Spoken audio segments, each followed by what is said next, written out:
Suara azan subuh belum lagi lenyap dari udara ketika Naira membuka matanya di atas sajadah. Udara pagi di rumah peninggalan almarhumah ibunya masih terasa dingin, tapi ada kehangatan dalam hati Naira. Ia menatap wajah suaminya, Ilham, yang tertidur lelap di ranjang usang kamar mereka. Lelaki itu mungkin tak sempurna, tapi baginya Ilham adalah satu-satunya pelabuhan hati setelah kehilangan ibunya setahun lalu. Naira mengatur sarapan sederhana. Telur dadar, sambal terasi, dan segelas teh manis. Ia tahu betul suaminya tak suka sarapan berat.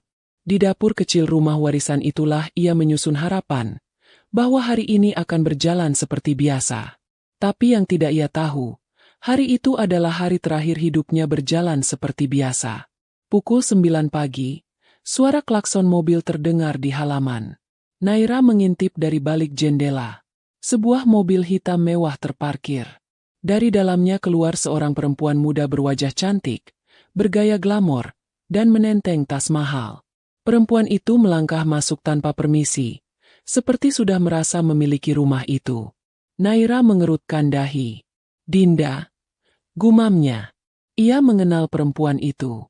Adik tirinya, anak dari istri kedua ayahnya, yang dulu tinggal di kota dan jarang pulang. Dinda memeluk Naira dengan senyum manis. Tapi ada sesuatu di balik tatapan matanya yang membuat bulu kuduk Naira meremang. Terlebih ketika Ilham muncul dari dalam kamar, dan raut wajahnya berubah gugup saat melihat Dinda. Lama tak jumpa, Mas, ucap Dinda. Matanya menatap Ilham tanpa ragu. Naira menyaksikan semua itu dengan dada bergetar. Apa maksudnya Dinda memanggil Ilham dengan nada semesra itu? Apa hubungan mereka? Hari-hari berikutnya seperti mimpi buruk yang tak kunjung usai. Dinda betah tinggal di rumah itu. Ia tidak hanya membawa koper, tapi juga membawa kehancuran. Sikap Ilham berubah drastis. Ia sering pulang larut, bahkan kadang tidak pulang sama sekali. Pagi itu, Naira menemukan sesuatu yang mengoyak hatinya. Selembar nota penginapan atas nama Ilham dan Dinda. Air matanya tumpah. Ia ingin berteriak, tapi tenggorokannya tercekat. Rumah itu, tempat kenangan ibunya tertinggal, kini berubah jadi sarang pengkhianatan. Dan ketika akhirnya Naira memberanikan diri bertanya pada Ilham, lelaki itu hanya diam, lalu berkata dengan dingin, "Aku mencintai Dinda. Kami akan menikah." Dunia Naira runtuh. Tak sampai seminggu, Dinda dan Ilham mengusir Naira dari rumah. Alasannya, rumah itu sudah menjadi hak bersama karena surat warisan yang ternyata sudah dibalik nama ke atas nama Ilham oleh Dinda secara diam-diam. Dengan mata sembab, Naira membawa koper kecil dan meninggalkan rumah itu. Rumah yang dulu dibangun ibunya dengan susah payah. Ia berjalan tanpa arah, tak tahu harus kemana. Namun di balik air mata itu, perlahan-lahan tumbuh bara. Ia bersumpah, ia akan membalas. Tapi bukan dengan cara mereka. Ia akan balas, dengan cara yang membuat mereka berdua tak akan pernah melupakan siapa Naira sebenarnya. Dan satu nama mulai muncul di kepalanya. Pak Haji Ramdan. Seseorang yang tak asing dan justru akan menjadi kunci dari segala balas dendamnya. 2 bulan sudah berlalu sejak Naira diusir dari rumah warisan ibunya. Ia tinggal di rumah kontrakan sempit di pinggir kota. Hidup seadanya dari hasil menjahit pesanan tetangga, dengan benang-benang luka yang belum juga sembuh. Tapi luka itu kini berubah menjadi kekuatan. Setiap malam ia tatap cermin dengan pandangan yang berbeda. Bukan lagi Naira yang lemah, tapi Naira yang sedang membangun strategi. Suatu pagi, ia melangkahkan kaki ke sebuah rumah besar di kawasan elit. Gerbangnya menjulang tinggi, dan di halaman depan terpajang mobil-mobil mewah. Di sanalah tinggal seorang pria yang dulu pernah sangat menghormati ibunya. Seorang duda yang tak lain adalah ayah kandung Dinda sendiri, Pak Haji Ramdan. Ia seorang tokoh masyarakat, disegani karena kekayaannya dan kedermawanannya. Namun di balik semua itu, ia adalah seorang pria yang tengah diliputi kesepian setelah ditinggal istrinya 2 tahun lalu. Pertemuan mereka awalnya hanya sebatas silaturahmi. Pak Haji Ramdan terkejut melihat Naira datang dengan wajah lusuh, tubuh kurus, dan mata sembab. Namun ketika Naira menceritakan apa yang terjadi, tentang Ilham, Dinda, dan warisan ibunya yang dirampas. Wajah Pak Haji berubah gelap. Ia tak menyangka putrinya sendiri sanggup berbuat sejahat itu. "Naira, kamu tinggal di sini saja. Di rumah sebesar ini, aku hidup sendirian," ucap Pak Haji sambil menatap Naira dengan mata teduh. Naira menolak halus. Ia tidak mau hanya dianggap sebagai perempuan lemah yang numpang belas kasihan. Tapi diam-diam, tawaran itu justru jadi benih dari rencana besarnya. Hari demi hari berlalu. Naira semakin sering datang ke rumah itu. Membantu membereskan dapur, menyuguhkan teh, bahkan menemani Pak Haji berbincang saat malam tiba. Dari perbincangan sederhana, mereka mulai saling terbuka. Hingga suatu malam, saat hujan turun dan listrik padam, mereka duduk berdampingan di teras rumah. "Kalau aku bisa mengulang waktu," ujar Pak Haji lirih, "aku ingin dulu menikah dengan ibumu, bukan dengan perempuan yang justru menanamkan keserakahan di hati anakku." Naira hanya menunduk. Tapi dalam hatinya, ia tahu saat itu sudah sangat dekat. Dan benar saja, sebulan kemudian, lamaran itu datang. Dengan wajah serius, Pak Haji Ramdan melamar Naira. Ia ingin menikahi perempuan yang ia anggap tulus, sederhana, dan bisa menenangkan batinnya. Naira menerima. Tapi bukan karena cinta, melainkan karena inilah bagian dari jalur balas dendamnya. Bukan untuk menyakiti Pak Haji, tapi untuk mengembalikan harga dirinya dengan cara yang tak bisa Dinda sangkal seumur hidup. Pernikahan mereka digelar sederhana tapi elegan. Tak banyak tamu. Hanya orang-orang dekat dan keluarga yang tidak berpihak pada Dinda. Dan berita itu sampai ke telinga Dinda seminggu kemudian. Saat itu Dinda sedang duduk santai di sofa mewah rumah yang dulu ia rampas dari Naira. Ia sedang memamerkan cincin berlian barunya kepada teman-teman arisannya. Hingga satu pesan masuk ke ponselnya. Sebuah foto. Naira dan ayahnya duduk berdampingan mengenakan baju pengantin. Mulut Dinda gemetar. Matanya membelalak. Ia berteriak histeris di depan teman-temannya yang kebingungan. "Ini gak mungkin. Dia nikahi ayahku." Tangannya bergetar hebat. Ia menekan nomor ayahnya dengan kasar, tapi tak diangkat. Ia lempar ponsel ke sofa. Ia mengacak-acak rambutnya. Semua yang dulu ia anggap miliknya, kini berbalik menjadi milik orang yang dulu ia rendahkan. Dan kabar buruknya belum selesai.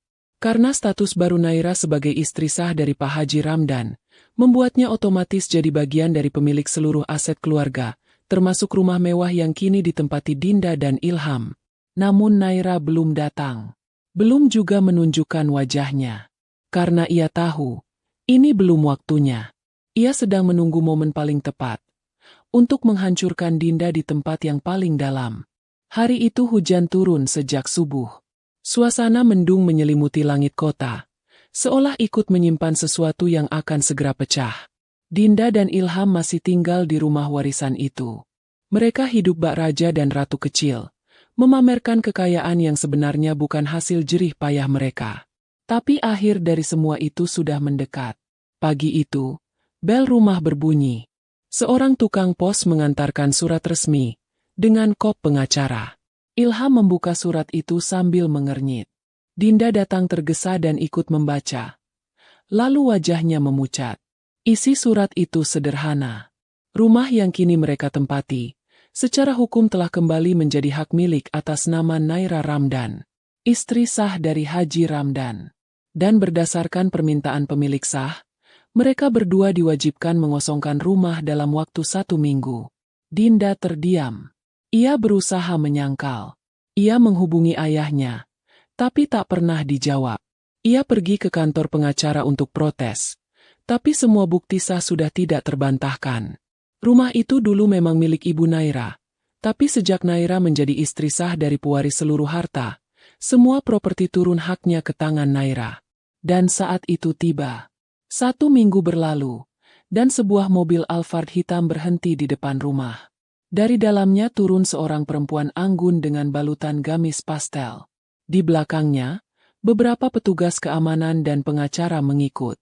Dinda berdiri di teras. Wajahnya merah padam. Ilham menatap Naira tanpa kata. Naira melangkah mantap. Wajahnya teduh, Tapi sorot matanya tajam. Ia menatap langsung mata Dinda, lalu berbicara dengan nada rendah tapi menghujam. Kau rebut suamiku. Kau rampas rumah peninggalan ibuku. Tapi hari ini, aku kembalikan semuanya. Bukan untukmu, tapi untuk mengajarkan bahwa hidup ini selalu berputar. Dinda menggertakkan giginya. Kau pikir dengan menikahi ayahku, kau menang? Naira tersenyum. Aku tidak menikahi ayahmu untuk menang. Aku hanya mengambil kembali apa yang jadi hakku dan mengajarkanmu cara menghargai. Petugas keamanan mulai mengangkut koper dan barang-barang Dinda serta Ilham. Mereka tak bisa melawan. Semuanya sah secara hukum. Dalam hitungan menit, mereka benar-benar terusir. Ilham sempat mendekat ke Naira. Suaranya parau, penuh sesal. Nak, aku minta maaf. Aku salah. Sangat salah. Naira hanya menatapnya sebentar. Maafku sudah kuberikan saat kau pertama kali mengkhianati aku. Tapi jangan harap ada ruang untukmu kembali. Ilham menunduk. Ia tahu, tak ada yang bisa dikatakan lagi. Sementara itu, Dinda hanya bisa duduk di trotoar depan rumah, memeluk tas tangan mahalnya yang kini tak berarti apa-apa. Ia menatap kosong ke arah pagar rumah saat Naira menutupnya perlahan. Pintu besi besar itu menutup dengan bunyi menggelegar. Dan sejak saat itu, segalanya berubah. Naira tidak hanya kembali mendapatkan rumah warisan ibunya. Ia juga mulai mengurus yayasan sosial atas nama almarhumah ibunya, menggunakan sebagian harta Pak Haji Ramdan yang kini diserahkan padanya dengan sukarela. Ia hidup dalam ketenangan, bukan dendam. Tapi jauh di dalam hati Dinda, luka itu tak pernah sembuh. Karena pembalasan yang ia terima datang bukan dari teriakan atau kekerasan, tapi dari ketenangan dan kemenangan seorang perempuan yang dulu ia rendahkan. Dan nama Naira akan terus membayanginya. Bukan sebagai musuh, tapi sebagai pelajaran. Pelajaran bahwa tak ada yang lebih tajam dari ketabahan, dan tak ada yang lebih menyakitkan dari kekalahan yang datang tanpa kekerasan. Beberapa bulan setelah terusir dari rumah mewah itu, hidup Dinda dan Ilham berubah drastis. Mereka pindah ke rumah kontrakan sempit di pinggiran kota. Barang-barang mewah yang dulu mereka banggakan perlahan dijual satu persatu. Dinda yang terbiasa hidup dalam kemewahan kini harus antri air di gang sempit, memasak sendiri, dan menahan lapar karena uang hanya cukup untuk makan seadanya. Suatu sore, Ilham pulang dalam keadaan lelah. Wajahnya kusut, bajunya basah keringat. Ia mencoba berbagai pekerjaan, tapi tidak ada yang bertahan lama. Dinda duduk di sudut ruangan, memandangi ponselnya yang retak. Tak ada notifikasi, tak ada pesan. Hening, sepi. Kamu sadar gak sih? Semua ini terjadi karena aku. Ucap Dinda lirih. Ilham menoleh. Matanya sayu, kosong. Tapi ia tidak menyela. Aku yang mulai semua ini. Aku yang godain kamu. Aku yang bujuk kamu buat ninggalin Naira. Semua ini hancur karena aku. Untuk pertama kalinya sejak semuanya berantakan, Dinda menangis di depan Ilham. Tapi tidak ada pelukan. Tidak ada pelipur. Hanya diam. Diam yang panjang. Mencekam. Ilham akhirnya angkat bicara. Bukan cuma kamu, Din. Aku juga salah. Aku lemah dan bodoh. Kita sama-sama salah. Mereka tidak saling menyalahkan lagi. Tidak juga saling menguatkan. Yang ada hanya penyesalan yang datang terlambat. Sementara itu, di sisi lain kota, Naira duduk di ruang kerja barunya di sebuah kantor yayasan. Ia menatap foto almarhumah ibunya di dinding. Gambar itu menjadi saksi perjuangannya. Ia telah memaafkan masa lalu, tapi tidak pernah melupakan pelajarannya. Haji Ramdan yang kini lebih banyak diam, tinggal bersama Naira. Kesehatannya menurun. Ia tidak banyak bicara, namun selalu hadir saat Naira pulang.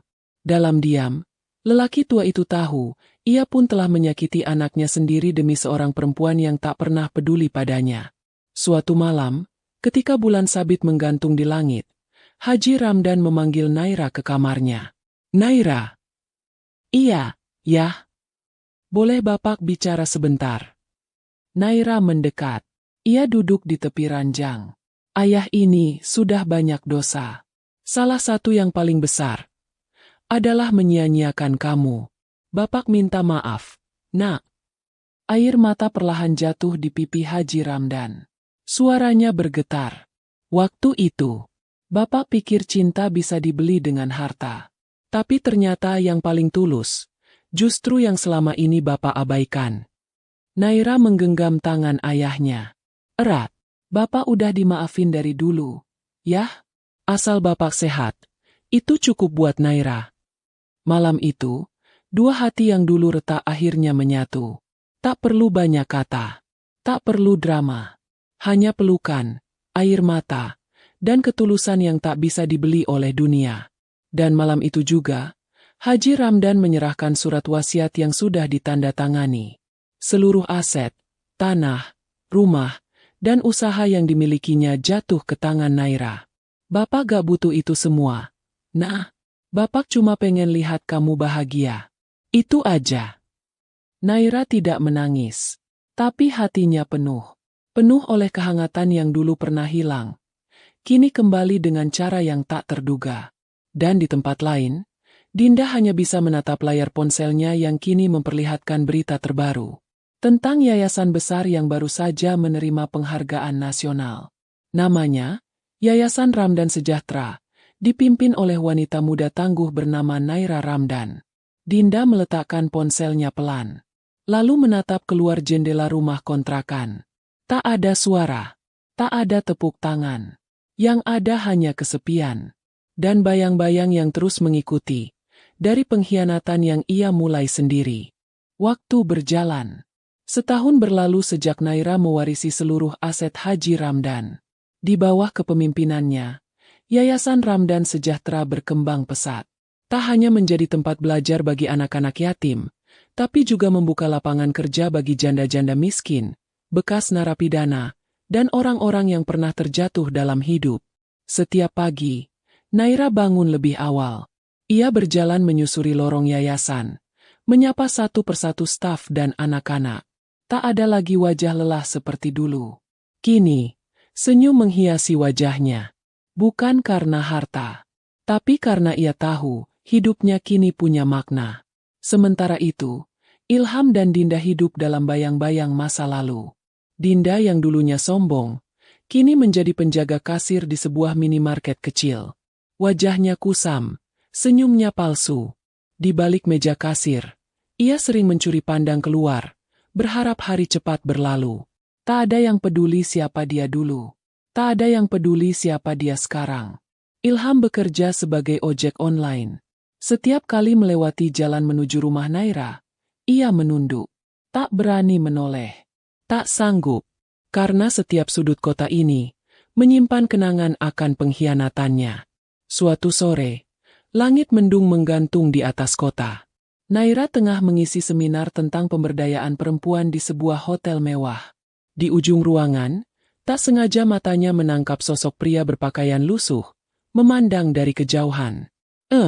Ia tidak masuk, hanya berdiri di balik pintu kaca. Menatap Naira yang sedang berdiri di podium, disorot cahaya, diiringi tepuk tangan. Mereka bertatapan. Sesaat, tapi cukup untuk membuat Ilham bergetar.